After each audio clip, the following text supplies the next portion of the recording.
중학교에서 일어난 장애 학생 집단 성추행 사건.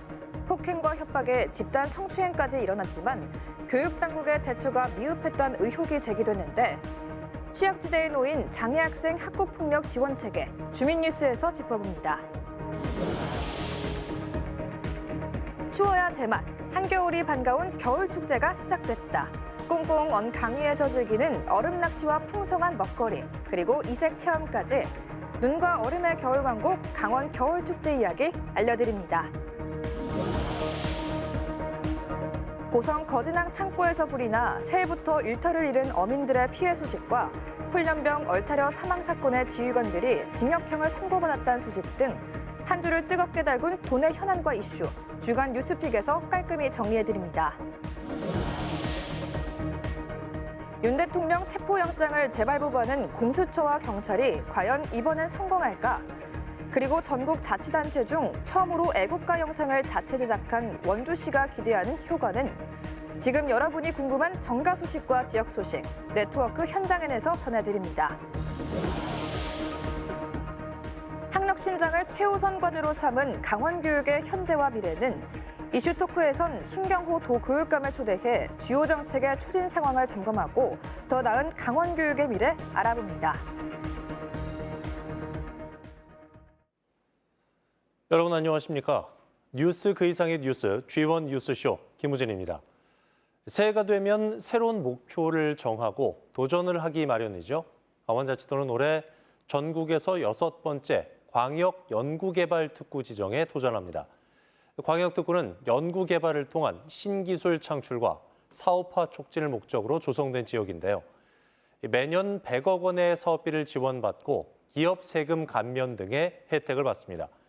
강원자치도는 강원특별법 특례를 근거로 광역특구 지정을 추진 중인데 춘천, 원주, 강릉 이 빅3 도시를 한 권역으로 통합해 바이오와 헬스케어, 반도체, 모빌리티를 육성한다는 계획입니다.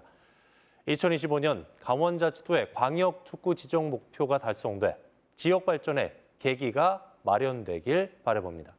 자, 그럼 한 주간의 주요 뉴스 속 현안과 이슈를 빠르고 쉽게 짚어보는 G1 뉴스쇼 지금 시작하겠습니다.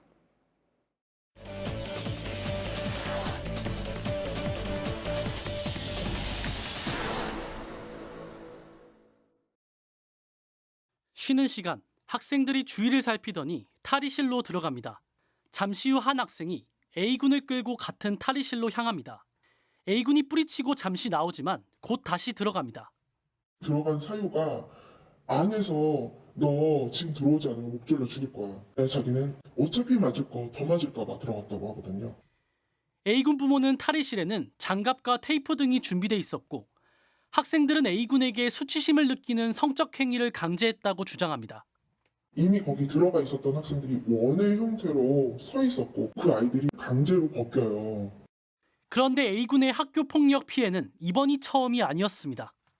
A군은 지적 중증 장애를 가졌는데 입학 초부터 폭행과 폭언 등 일부 학생들로부터 괴롭힘을 당한 것으로 알려졌습니다. 지난 4월엔 같은 반 학생이 A군을 폭행해 학폭위가 열렸고 가해 학생은 학폭위에서 접촉, 협박, 보복 등의 금지와 사회봉사 처분을 받기도 했습니다. 피해 학생 부모는 이런데도 학교 측의 대응이 미온적이었다고 주장합니다. 담임선생님께 먼저 찾아가 도와달라고 요청했고 그 다음 교장선생님께 찾아가 또 요청을 드렸으나 선생님들 모두 도와줄 수 없다. 너 혼자 스스로 해결해라 라고 하셨다고 해요. 집단 성추행 발생은 지난 7월, 9월 첫 학폭위가 열렸지만 유보됐고 12월 말에야 2차 학폭위가 열렸습니다. A군은 4개월째 트라우마로 학교에 가지 못하고 정신과 진료를 받고 있습니다. G1 뉴스 모지성입니다. 오늘 주민 뉴스는 춘천의 한 중학교에서 발생한 장애 학생 집단 성추행 사건에 대해 자세히 짚어보도록 하겠습니다. 이 사건 취재한 모재성 기자 나와 있습니다. 어서 오십시오. 자, 다소 흔히 접하기 힘든 사건이기 때문에 충격적으로 다가오는데 어떻게 된 일입니까? 네, 이번 사건은 초등학교를 졸업하고 막 중학생이 된 학생들 사이에서 발생한 집단 학교폭력 사건입니다. 예. 피해 학생 A군은 지적장애가 있는 학생인데요. 지난해 초부터 일부 학생들에 의해 심한 폭행과 협박, 갈취 등이 이어졌고요. 지난해 7월에는 CCTV가 없는 탈의실로 끌려가서 집단 성추행까지 당했습니다. A군은 충격으로 지난해 8월부터 학교에 아예 가지 못하고 있는 상황입니다. A군 부모는 아직 가해 학생으로부터 사과를 받지 못했다고 말했습니다. 이제 안타까운 일이 일어났는데 사건 발생 이후에 어떤 조치들이 취해지고 있어요? 네, 사안을 파악한 교육당국은 지난해 9월 이후 유보되던 학교폭력 대책심의위원회를 12월 말에 다시 개최했고요. 지난 2일 가해 학생들에 대한 처분을 통보했습니다. 이 주요 가해 학생들은 학교폭력 전학 처분과 학급 교체 처분 등이 내려졌습니다. 강제 전학은 퇴학에 이어 두 번째로 높은 가해 학생에 대한 처분입니다. 이 수사당국의 조사도 함께 진행됐는데요. 해당 학교를 압수수색하는 등 수사에 속도를 내던 경찰은 최근 사건을 종결하고 지난 6일 주요 가해 학생들을 춘천지방법원 소년부에 송치했습니다. 혐의로는 특수강제추행과 공동폭행, 협박 등이 포함된 것으로 알려졌습니다. 가해 학생들은 만 14세 미만인 촉법소년이라서 처벌을 받지는 않지만 보호처분 등은 가능합니다. 이 피해 학생과 가해 학생 간의 주장이 다른 부분이 있기 때문에 법원 소년부에서 심의를 거쳐 판단이 내려질 전망입니다. 자, 그런데 최근에 피해 학생 학부모 그리고 시민단체가 집회를 열고 억울함을 호소했다고요? 네, 그렇습니다. 그제 도교육청에서 집회와 기자회견이 열렸습니다. 부모와 시민단체는 철저한 조사와 재발 방지를 촉구했는데요. 가해 학생의 진술 확인서를 같은 공간에서 작성하게 하는 등 처리 과정이 미흡했고 이 피해 학생에 대한 심의도 조력을 받을 수 없는 상황에서 진행됐다고 지적했습니다. 피해 학생, 부모의 이야기 들어보시죠.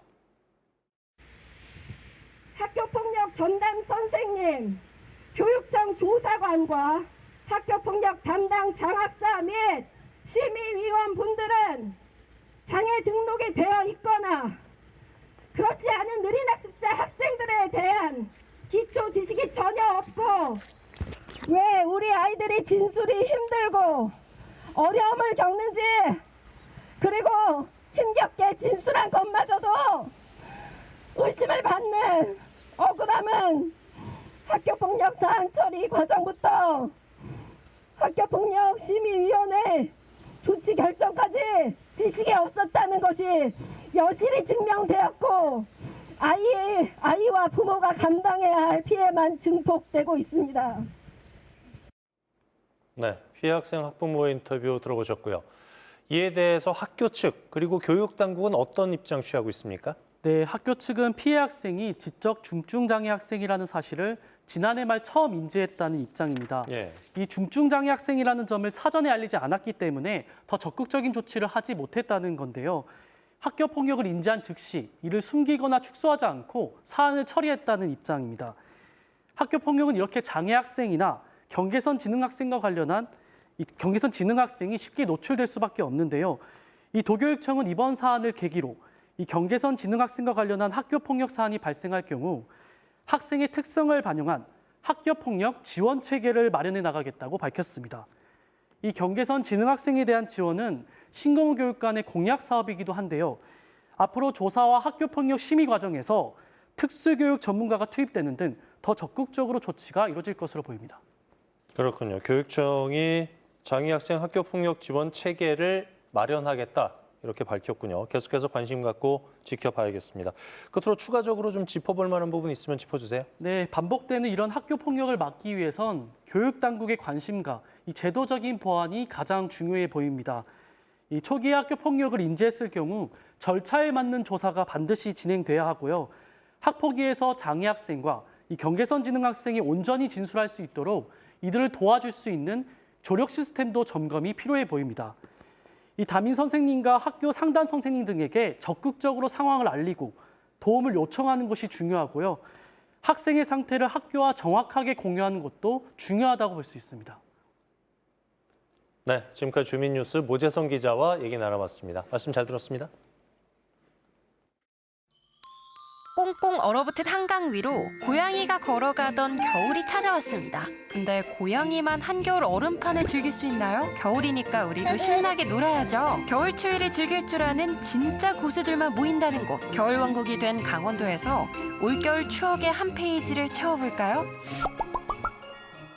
전국 각지에서 겨울 축제가 열리지만 강원도는 자연 환경 덕분에 겨울 축제의 명소로 손꼽히죠. 산과 강, 계곡이 어우러진 강원도는 얼음과 눈을 활용한 축제를 즐기기에 최적의 조건을 갖추고 있습니다. 꽁꽁 얼어붙은 강원도는 겨울 축제를 시작했는데요. 특히 매년 100만 명 이상이 방문하는 화천 산천어 축제는 강원도를 대표하는 겨울 축제인데요. 물 맑기로 유명한 화천천이 꽁꽁 얼어붙는 매년 1월 산천어 얼음 낚시, 맨손 잡기 같은 특별한 체험이 기다리고 있습니다. 잡은 산천어는 바로 회나 구이로 먹을 수 있어 맛도 즐길 수 있죠. 게다가 얼음 썰매, 눈 썰매, 봅슬레이 같은 겨울놀이까지 더해져 아이들과 어른 모두에게 인기 만점인데요. 이와 함께 송어 낚시로 유명한 홍천강 송어축제와 평창 송어축제도 주목할 만합니다. 이 두 축제는 인근 지역에서 열리지만 각각의 매력이 뚜렷한데요. 홍천강 송어축제는 인삼송어라는 독특한 주제로 몸 길이 45cm 이상의 슈퍼 인삼송어를 잡는 즐거움을 제공합니다. 맨손 잡기, 실내 가족 낚시터와 초가집 풍경 같은 체험 공간도 마련돼 있어 가족 단위 방문객들에게 인기죠. 평창 송어축제는 맑은 물속에서 낚시를 즐기는 점이 매력입니다. 송어 얼음 낚시뿐만 아니라 텐트 낚시, 맨손 잡기 같은 체험도 할 수 있어요. 잡은 송어를 먹는 재미까지. 이번 축제의 하이라이트는 황금송어를 잡은 참가자에게 순금 기념패를 주는 행사인데 0.5돈의 황금패를 준다고 하네요. 또한 평창에서만 대형 겨울 축제를 2가지나 즐겨볼 수 있는데요. 30년 전 대관령의 청년들이 시작한 대관령 눈꽃 축제도 빼놓을 수 없습니다. 평창군의 마스코트 눈동이와 함께 자연을 담은 눈 조각과 얼음 조각을 감상할 수 있으며 아이들을 위한 체험 행사까지 다양하게 마련돼 있어 온 가족이 즐기기에 안성맞춤입니다. 특히 2025년엔 기존보다 더 다양한 프로그램이 추가돼 기대감을 높이고 있습니다. 철원 한탄강 얼음 트레킹 축제는 한탄강 얼음길을 체험하며 한탄강의 절경과 철원의 겨울 낭만을 느낄 수 있는 명품 축제로 화산 활동으로 형성된 기암괴석과 세계 유네스코 지질공원으로 등재된 주상절리를 생동감 있게 볼 수 있고 트레킹 코스의 중간 기착지인 스길교 하단엔 대형 눈조각, 눈썰매장, 얼음놀이터, 겨울 음식 체험 공간 등을 조성하고 주말 버스킹 공연 등 트레킹에 참여한 관광객에게 다양한 볼거리와 즐길거리를 제공할 계획입니다. 영월의 자연경관과 어우러진 환상적인 야경으로 차가운 겨울을 따뜻한 빛과 열정의 불꽃으로 물들이며 방문객들에게 잊지 못할 추억을 선사할 겨울빛 불꽃 축제 등 이번 겨울 다채로운 프로그램 그리고 풍성한 먹거리로 남녀노소 누구나 즐길 수 있는 특별한 겨울 축제들이 준비되어 있는데요. 강원도의 겨울 축제는 단순히 얼음과 눈을 즐기는 것을 넘어 사람들 간의 따뜻한 정과 겨울의 매력을 함께 느낄 수 있는 시간이죠. 춥다고 집에만 있으면 손해. 추운 만큼 더 특별하고 더 즐거운 겨울 놀이터가 여러분을 기다리고 있습니다. 얼음판 위에서 물고기도 잡고 눈조각 옆에서 사진 찍고 따끈한 겨울 간식까지. 자, 패딩 단단히 입고 겨울 왕국으로 떠나볼까요?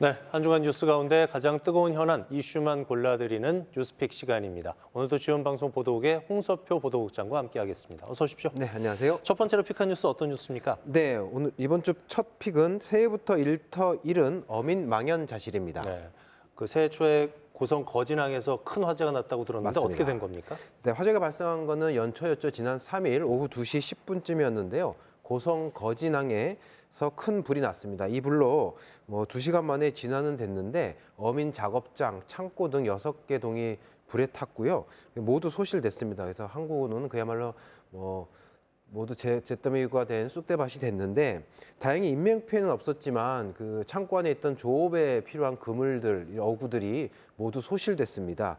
그래서 소실될 그물만 한 9억 원 정도 재산 피해가 난 걸로 추정이 되고요. 또 새해부터 이 어구가 없으니까 어민들이 조업을 못하는 상황이 발생해서 어민들이 지금 한숨을 짓고 망연자실한 상황입니다. 특히 이제 대구 금어기가 얼마 안 남아서 대구 조업을 해야 되고 또 설 밑에 조업도 해야 되는데 그야말로 어민들이 좀 답답해하는 상황입니다. 더구나 그 화재 현장 바로 옆에는 그 어선에 그 기름을 대는 급유소가 있었거든요. 근데 급유소에는 불이 번지지 않아서 그나마 좀 다행이었습니다. 경찰과 지금 소방 당국은 정확한 화재 원인을 조사하고 있습니다. 네. 네. 근데 고성 지역에서는 2년 전에도 이런 비슷한 화재 사건이 있었다고 들었는데 이렇게 대책을 좀 세워야 되지 않나 싶어요? 맞습니다. 2년 전에도 고성에서 황포구에서 불이 나서 어선 3척이 불에 타고 창고 2동이 소실되는 화재가 있었습니다. 이 원인을 좀 보면 황포구에 만들어진 어선 어민들 작업장이라든지 어선 어구 보관 창고 등이 대부분 가설 건축물입니다. 그러니까 우리가 소위 얘기하는 샌드위치 패널로 된 그런 건축물이기 때문에 한번 불이 나면 확산이 빠르고 또 해로운 연기까지 유독가스까지 많이 나기 때문에 진화가 쉽지 않습니다. 그래서 결국은 이 샌드위치 판넬이 아닌 그러니까 영구적인 콘크리트 구조로 창고나 어구 작업장 등을 지어야 된다는 얘기인데 이렇게 되면 아무래도 건축 비용이 많이 들기 때문에 네.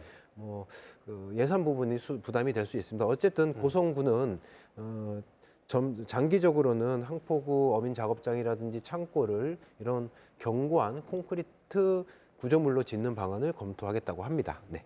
아무래도 겨울철에는 난방기 사용이 많으니까 화재 위험이 높지 않습니까? 어제하고 오늘은 또 기온도 뚝 떨어졌는데 안전 점검도 좀 확실히 하고 안전 수칙을 확실히 좀 이용해서 깨끗하고 좀 안전한 겨울을 보냈으면 좋겠어요. 네. 계속해서 다음 뉴스 어떤 뉴스입니까? 네, 두 번째 픽은 벼 재배 면적 감축 농민 반발입니다. 네.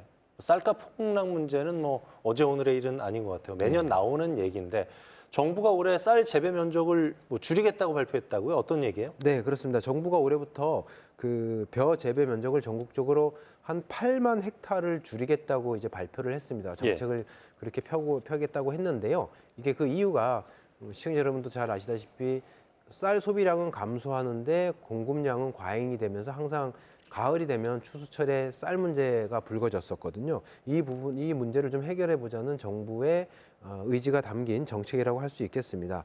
이제 8헥타르 전국적으로는 8만 헥타르인데 강원도의 면적은 전국 감축 면적의 한 4% 정도 되는 3,256 헥타르 정도 됩니다.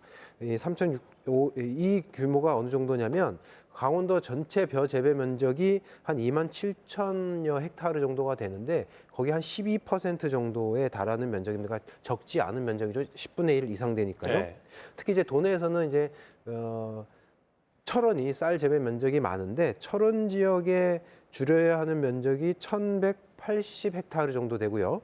고성이 한 350 헥타르, 그다음에 원주 318 헥타르, 강릉 247 헥타르 등 적지 않은 각 지역마다 면적들이 쌀 재배 면적을 지금 줄여야 되는 상황입니다. 이제 정부는 이렇게 정부의 정책에 따른 감축을 이행하는 농가에 대해서는 공공 비축미 물량을 우선 배정하겠다고 하고 또 이행하지 않는 농가에 대해서는 배정에서 제외하겠다는 방침인 것 같고요. 또 해당 지자체 이행을 하지 않는 해당 지자체에 대해서는 또 페널티도 검토하고 있는 걸로 알려져 있습니다. 그렇지만은 쌀값 폭락 때문에 매년 거리로 쏟아져 나왔던 농민들 반발이 굉장히 거셀 것 같은데 어때요? 맞습니다. 반발이 거셉니다. 일단은 일괄적인 정부의 일방적이고 일괄적인 재배 면적 축소에 대해 농민들은 일제히 반발하고 있고요. 일단 재산권 침해 문제를 농민들은 주장을 합니다. 이제 현장의 목소리를 좀 들어보니까 이렇습니다. 자기가 선택해서 농사 지을 수 있는 권리를 가지고 있는데 그걸 강제적으로 감축하겠다는 것은 있을 수 없는 일이다라는 게 이제 농민들의 일관된 입장이신 것 같고요. 또 지자체도 이제 원활한 감축을 위해서는 어느 정도의 지원책도 나와야 된다. 즉 당근도 좀 있어야 되는데 그런 것은 지금 없는 상황이기 때문에 지자체도 좀 답답한 상황입니다.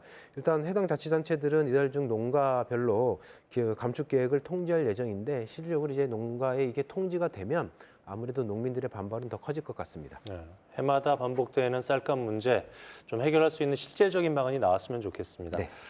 자, 마지막 뉴스 어떤 뉴스입니까? 네, 세 번째 뉴스픽은 훈련병 얼차례 사망 지휘관들 징역 선고입니다. 네.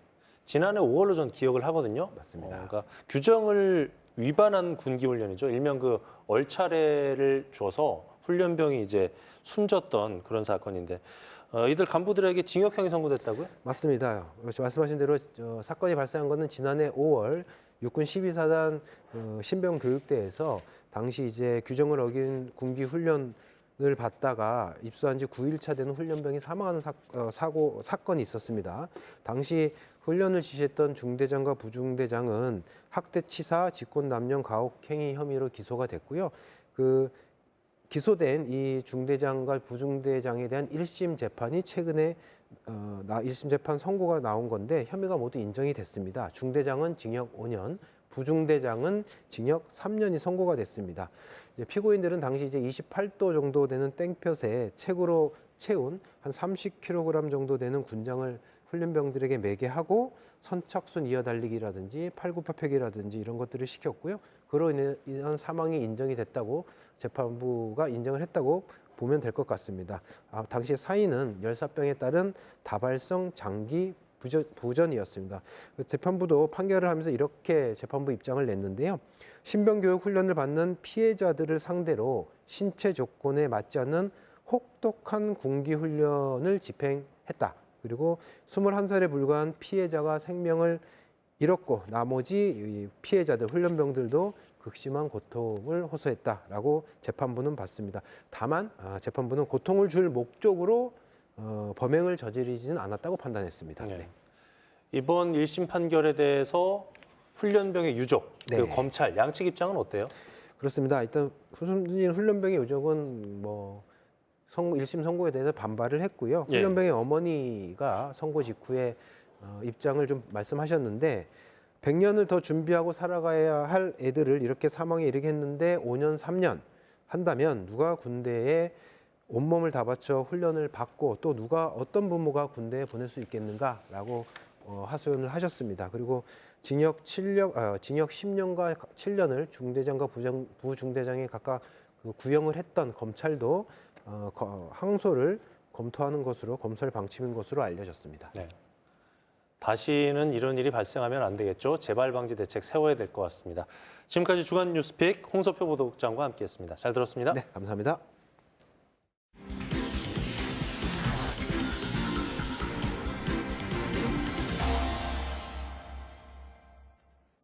네, G1 뉴스쇼 함께하고 계신 지금 시각 7시 9분 지나고 있습니다.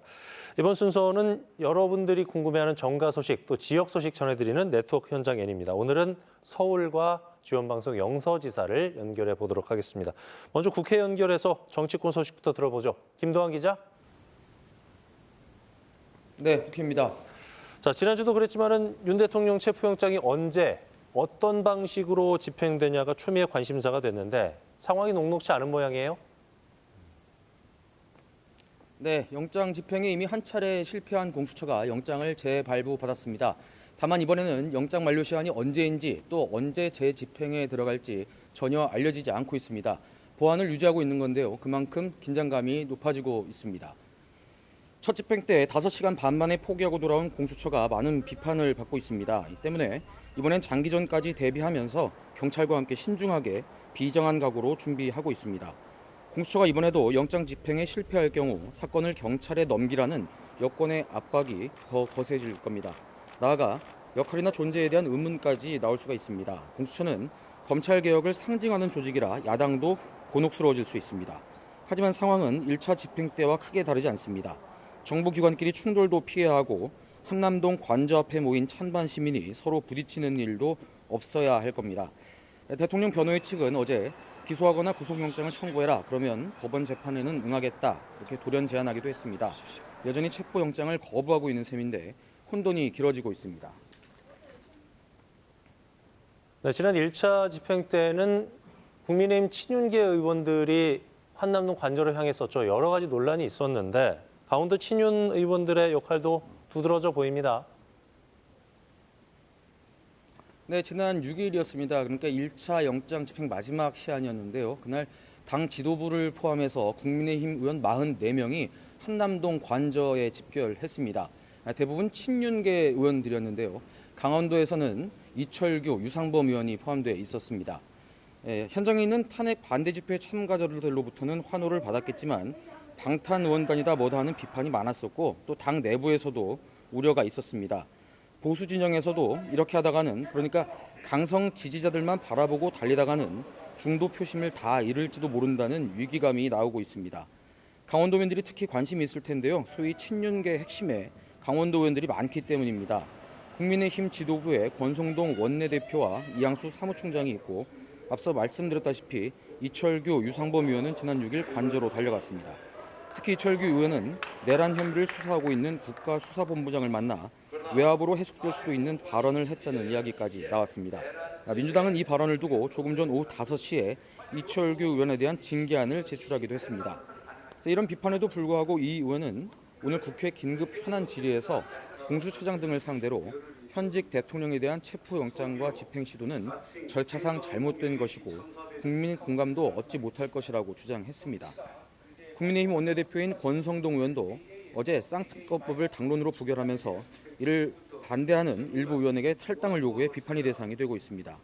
시간이 지날수록 친윤계 의원들이 더 강한 태도로 방어를 넘어서서 역공에 나서는 분위기입니다. 물론 최근 들어서 여권 강성 지지층이 결집하는 분위기는 있어 보이지만 비상계엄 자체를 옹호할 수는 없는 노릇일 겁니다.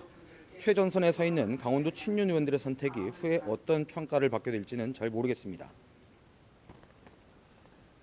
계엄과 탄핵 사태가 생각보다 길어질 수 있다 이런 우려가 나오고 있는데 경제가 참 걱정이에요. 가뜩이나 좋지 않은 경제 상황에 이제 정치적 불확실성까지 더해지다 보니까 더 큰 걱정을 낳고 있는데 정치권의 대응은 어떻습니까? 네, 지금 모든 경제 지표가 곤두박질 치고 있습니다. 정부가 내놓은 내년 올해 경제 성장률이 1%대입니다. 그래서 정부는 지금 전체 예산의 67%를 전례 없는 속도로 상반기에 모두 집행하겠다 이렇게 나서고 있는데 이거 갖고 되겠냐 이런 평가가 많습니다.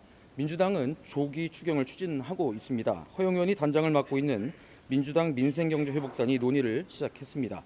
수출, 민간 소비, 설비 투자, 건설 투자 모두 최악이기 때문에 일단 급한 불을 끄려면 정부 지출을 늘리는 것 외에는 당장 방법이 없다는 겁니다. 민주당은 최소 20조 원 규모의 추경을 가급적 빨리 하자는 입장입니다. 다만 국민의힘은 이재명표 지역화폐 예산이다, 또 퍼주기냐 이러면서 부정적입니다. 강원도로선 이제 모든 대책이 필요한 시점입니다. 안 그래도 경제 기반이 취약하고 재정 자립도가 낮아서 경제 위기를 직격탄으로 맞고 있기 때문입니다. 게다가 세수 결손 때문에 지방 교부세가 엄청나게 줄었습니다. 2024년에 2,286억 원이 감액 조정된 것으로 나타났습니다. 보통 교부세는 쓰임새가 정해진 다른 예산과 달리 지자체가 재량껏 쓸 수 있는 돈이기 때문에 교부세가 줄면 지방정부의 역할도 줄어드는 셈입니다. 강원도는 일단 정부 방침대로 과감한 예산 조기 집행에 주력하고 또 혹시 있을 조기 추경에도 대응해 국비를 조금이라도 더 확보할 전략을 짜고 있습니다. 지금까지 국회에서 전해드렸습니다.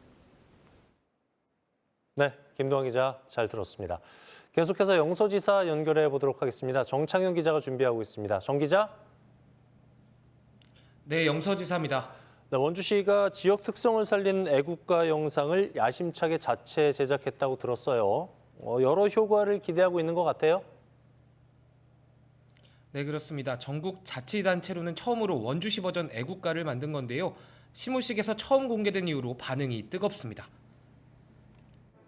애국가 영상은 치악산의 일출과 운무 속에서 서서히 모습을 드러내는 원주시의 전경으로 시작되는데요.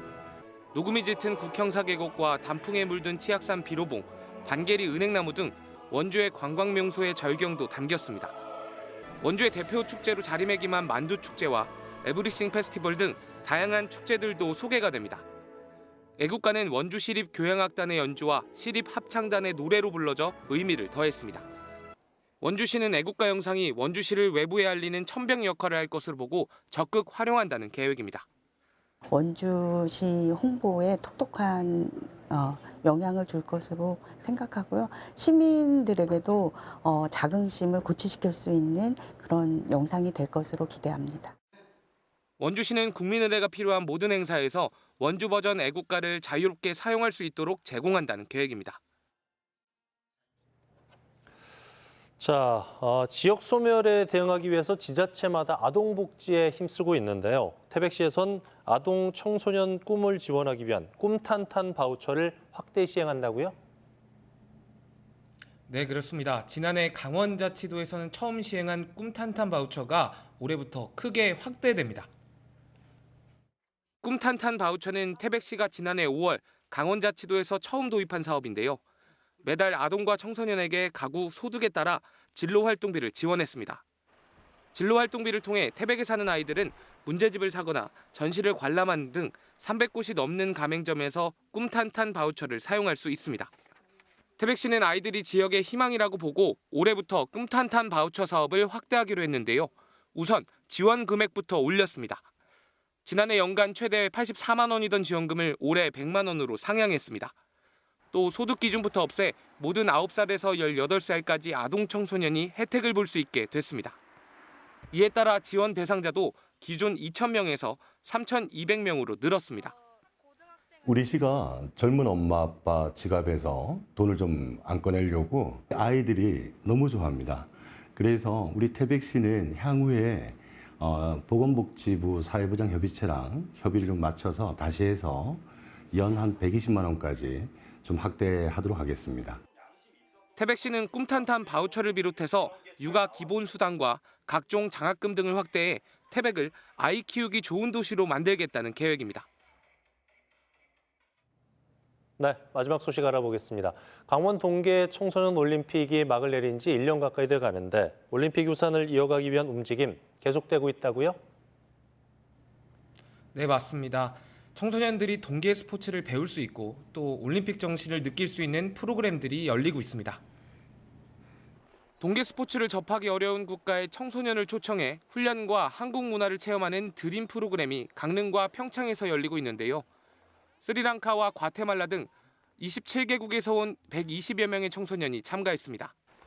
눈을 쉽게 볼 수 없는 나라에서 동계 스포츠를 경험할 수 있다 보니 반응이 뜨겁습니다. I am first time the winter season, Sri Lanka not winter, because actually very cool and fantastic and happy, very happy. 지난 2004년 시작한 드림 프로그램에는 21년 동안 모두 2,600여 명이 참가했고 이 가운데 166명은 전문 선수로 성장해 국제 경기에 출전하기도 했습니다. 우리나라 청소년을 위한 프로그램도 열리고 있는데요. 바로 뭉초 캠프입니다. 전국에서 모인 1,200명의 청소년이 오늘 24일까지 평창과 강릉에서 올림픽과 패럴림픽 종목을 체험합니다. 2박 3일 일정으로 진행되는 캠프에서는 올림픽 종목 체험뿐 아니라 올림픽 참가자를 만나 스포츠의 도전과 극복의 정신을 배우는 뜻깊은 시간도 갖게 됩니다. 지금까지 영서지사에서 전해드렸습니다.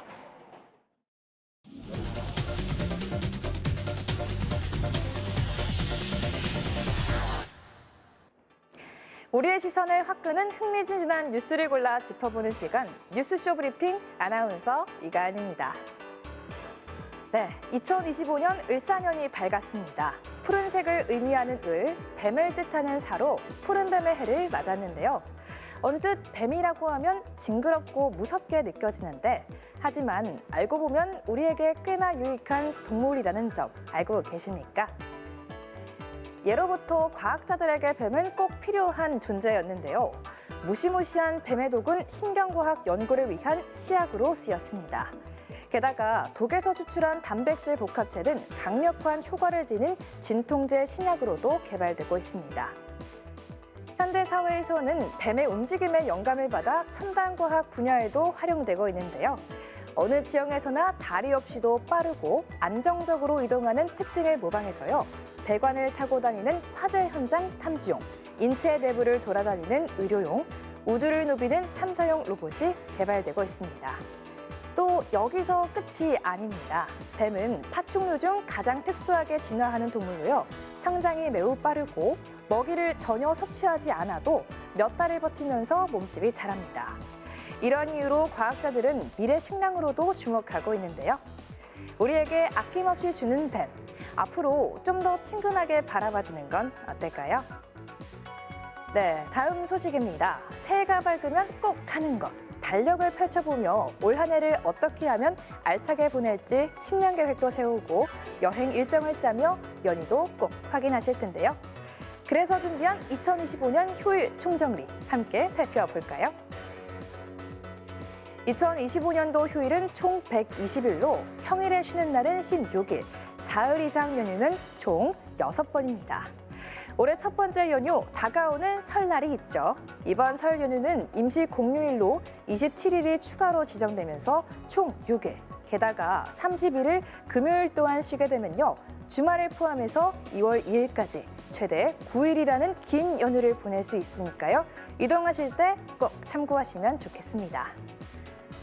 네, 다음으로는 민족 대명절 추석. 추석 연휴는 10월 3일부터 9일, 주말을 포함해서 총 7일이라는 달콤한 시간을 보낼 수 있는데요.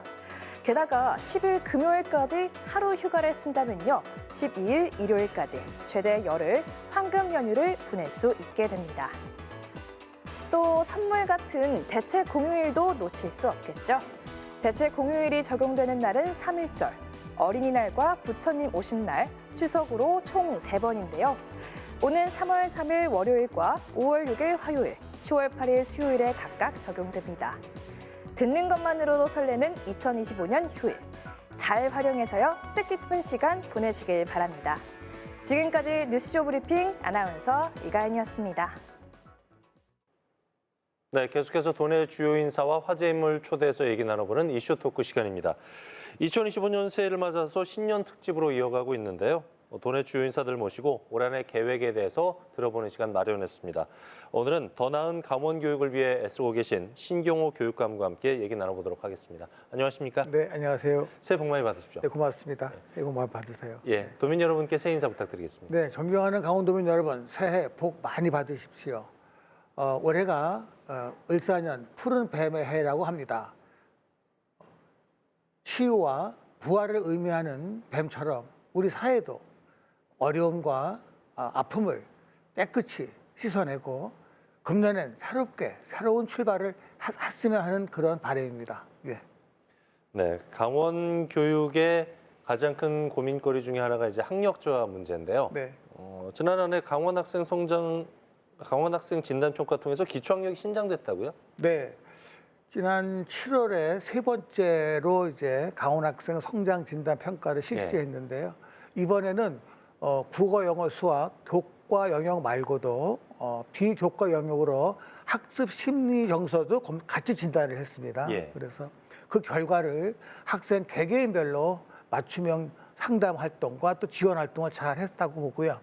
참여율은 학교 수로서는 92.7%가 참여했거든요. 그 정도로 많이 참여했던 얘기는 이제 강원학생 성장진단 평가가 강원교육의 브랜드가 됐다, 이렇게 말씀을 드릴 수가 있고요. 특히 17개 과목 중에서 11개 과목이 미도달 확률이 높아졌고, 그다음에 특히 어려워하는 수학도 많이 좋아졌다, 이런 평가를 하고 있거든요. 예. 앞으로도 계속 이 강원학생 성장 진단 평가를 가지고 우리 아이들의 기초 기본 학력을 다져가도록 하겠습니다. 네. 지금 거의 대다수의 학교들이 겨울 방학 기간인데 네. 아무래도 이제 방학 기간이면 좀 맞벌이 가정에서는 부담스러운 게 사실이거든요. 네. 도교육청이 겨울 방학 맞아서 맞춤형 교육을 실시한다고요? 어떤 내용인가요? 네. 사실 방학이 길잖아요. 예. 이 기를 때 물론 일부 학생들 학원도 가기도 하지만 그렇지 못한 아이들도 많거든요. 그래서 우리가 학생들의 그 부족한 학력을 충족시킬 수 있고 과거에 배운 걸 복습할 수 있고 또 미래 교육을 준비할 수 있는 그 과정에서는 사실 그 학교에서 할 일이 많거든요. 그래서 저희가 전환기 이음학습이라는 것을 하고 있습니다. 예. 그래서 이제 초등학교 6학년이 예비 중1 과정, 그리고 중3 학생이 예비 고1 과정을 학교에서 이음학습으로 하고 있습니다. 여기에서는 뭐 다양한 교과 수업도 하고 있고요. 특히 중3 학생들한테는 고1이 되면 바로 접하게 되는 연합 모의고사가 있습니다. 그것을 대비해서 수능 맛보기, 수능 맛집 문제집을 학생들에 제공을 하고 그 문제를 풀고 이렇게 해서 수능을 좀 맛을 보는 그런 기회도 갖고 있습니다. 네. 지난해 프랑스 국제기능올림픽에서 강원 직업계고 출신 선수가 금메달하고 은메달을 따냈어요. 쾌거를 이룩했는데 도교육청이 직업계고 재구조화로 충원율을 높인 점도 좋은 평가를 받고 있는데 올해 지원 계획 어떻습니까?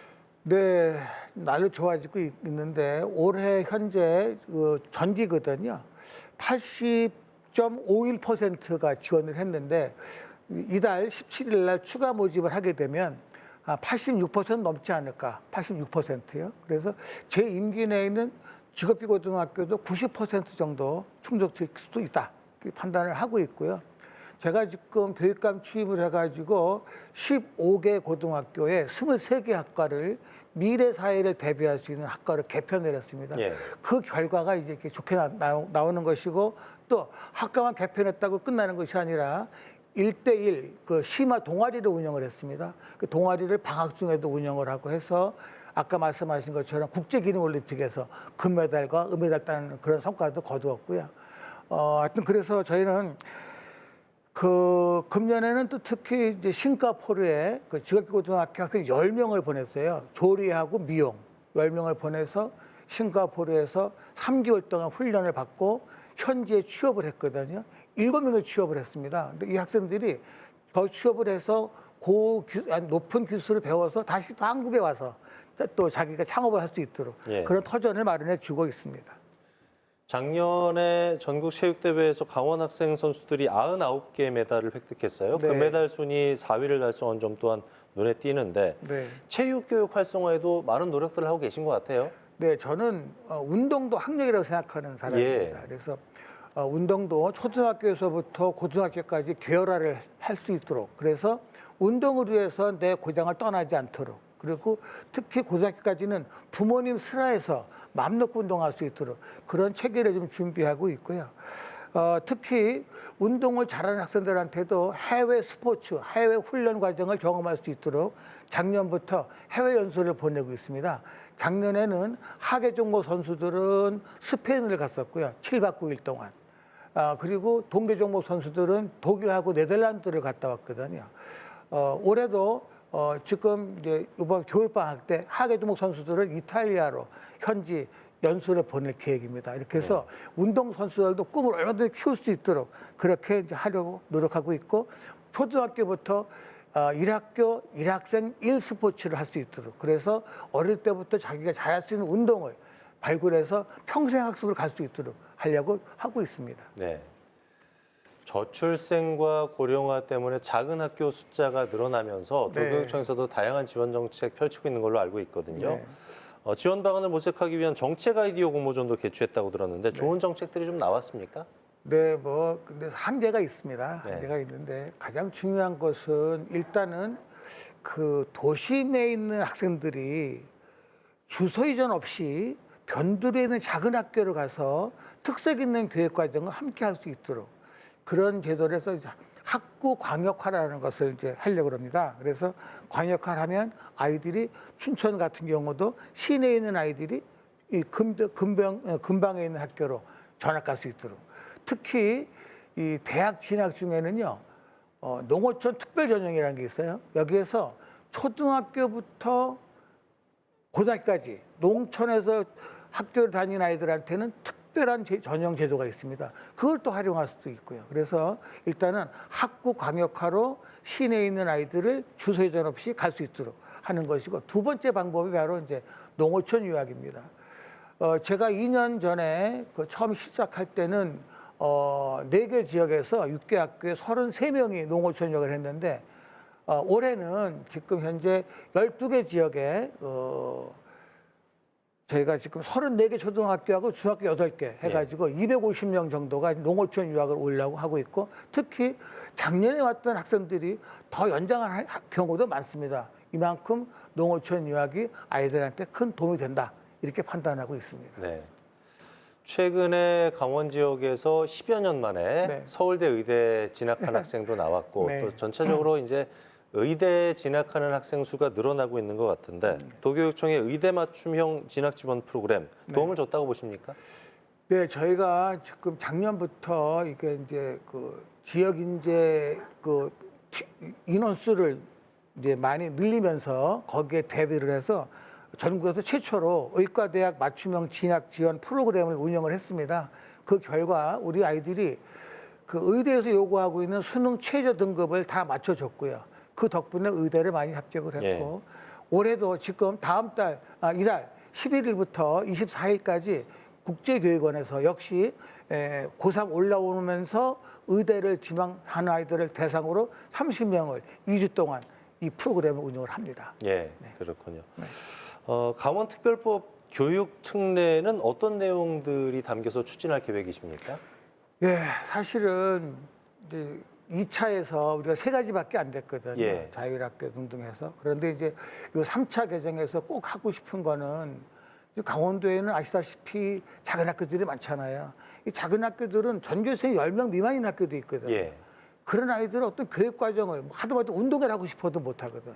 그래서 작은 학교들이 공동 교육 과정 운영할 수 있도록 합쳐서 이런 것. 그리고 또 하나는 작은 학교는 그러다 보니까 또 급식도 어렵거든요. 예. 그래서 그 지역마다 공동 급식소를 만들어서 거기서 아이들한테 급식을 배달하는 그런 것도 좀 꼭 하고 싶고, 그리고 또 이제 강원도에 국제학교도 설립하고 싶고 이런 것들입니다. 예. 자, 끝으로 못하신 말씀 있으시면 정리 말씀 부탁드리겠습니다. 예. 올해도 우리 아이들의 돌봄 책임질 것이고요. 또 학력도 올리고 학부모님의 부담을 낮출 수 있도록 더욱 노력하겠습니다. 5월부터는 고등학교 1학년 고1 학생들한테 학생 진로 활동 지원금도 20만 원씩 바우처로 카드로 지급됩니다. 그러면 우리 학생들이 마음껏 진로 활동에 탐색할 수 있도록 도와드릴 거고요. 지금 중고등학교에서 하고 있는 수공학, 스스로 공부하는 학교 문화 만들기를 올해부터는 초등학교에도 초등 공부하는 힘 기르는 학급 만들기, 줄여서 초공학입니다. 3학년부터 6학년까지를 방과 후 교실 시간에 국어, 영어, 수학을 맞춤형 교과 보충 수업도 하려고 하고 있습니다. 이와 같이 강원교육은 내일이 더 기대되는 그런 교육으로 사람을 모으고 배움을 채우고 지역을 지키는데 더욱 매진하겠습니다. 도민 여러분, 그리고 학부모 여러분, 우리 강원교육 많이 응원해 주시고 또 지원을 부탁드리겠습니다. 고맙습니다. 네, 올해도 우리 아이들이 마음껏 꿈과 역량을 펼칠 수 있도록 더 나은 강원교육을 위해 힘써 주시리라 믿습니다. 지금까지 신경호 교육감과 얘기 나눠봤습니다. 오늘 말씀 고맙습니다. 네, 고맙습니다. 네, 시청자 여러분, 오늘 많이 추우셨죠? 올겨울 들어서 가장 강력한 한파에 집 밖은 냉동고 같이 꽁꽁 얼어붙었습니다. 오늘 아침 설악산 기온이 영하 25도까지 떨어졌고 춘천과 원주 등 영서 도심 지역의 기온도 15도 안팎을 기록했습니다. 자, 이번 한파 내일 아침 절정에 이른다고 하니까 수도관 동파 방지, 또 건강 관리에 각별히 주의하셔야겠습니다. 뉴스 그 이상의 뉴스 G1 뉴스쇼, 저희가 준비한 소식은 여기까지입니다. 따뜻한 저녁 보내십시오. 고맙습니다.